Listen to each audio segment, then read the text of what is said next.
எந்த இடத்துலையுமே வந்துட்டு கோயில் வந்து ஒரு இடத்துல இருக்கு, இந்த விஷயம் தேவையா அப்படின்னு யாருமே அந்த ஊர்க்காரங்க நினைக்கலங்கிறதா ஒரு பெரிய விஷயம். இந்த மாதிரியான ஒரு சில வதந்திகள், சில விஷயங்கள், இந்த கர்ஸ் அப்படின்ற விஷயங்கள்னால என்ன ஆகுதுன்னா, உள்ள இருக்கக்கூடிய சிறப்புகள் வந்து பெரிய அளவில் தெரியாமே போயிடுமோ அப்படின்ற ஒரு அச்சம் மட்டும்தான் இருக்கு. ஏன்னா ஒரு 48 பில்லர்ஸ் எல்லாமே பார்த்தீங்கன்னா ஒரே கல்ல செதுக்கப்பட்ட சிற்பங்கள்.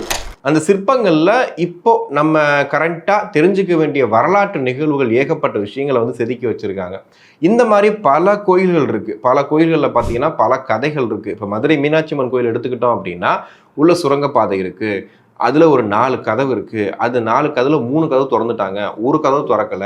அந்த ஒரு கதவு தொறந்துட்டா மதுரையே அழிஞ்சிரும். அப்படிங்கிற மாதிரியான பேச்சு இன்னமும் இருந்துகிட்டு தான் இருக்குது.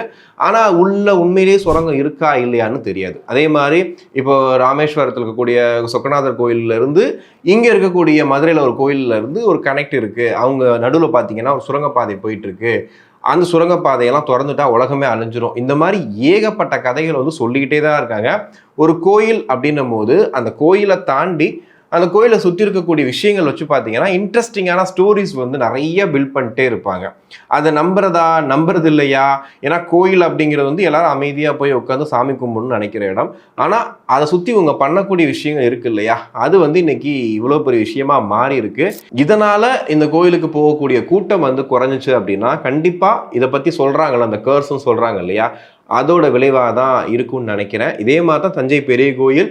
அந்த கோயிலுக்கு அவ்வளோ சிறப்புகள் இருக்கு. உலக அதிசயத்திலேயே அந்த கோயிலை போய் சேர்த்துடலாம் அப்படின்னு நினைச்சாலும் ஒரு சோழர் காலத்தில் கட்டப்பட்ட ஒரு மிக பிரம்மாண்டமான கோயில். அந்த மாதிரி ஒரு கோயிலை திரும்ப யாரு நினைச்சாலும் கட்ட முடியாது. எத்தனை கோடி செலவு பண்ணாலும் கட்ட முடியாதுன்ற அளவுக்கு இருக்கக்கூடிய ஒரு கட்டிடக்கலையை ரொம்ப சாதாரணமாக சில கர்ஸ் மூலியமா அதை மூவ் பண்ணிடலாமான்னு கேட்டால் கண்டிப்பாக முடியாது. அங்கே மக்கள் தொடர்ந்து போயிட்டே தான் இருக்காங்க. தொடர்ந்து வந்து வழிபட்டுட்டு தான் இருக்காங்க.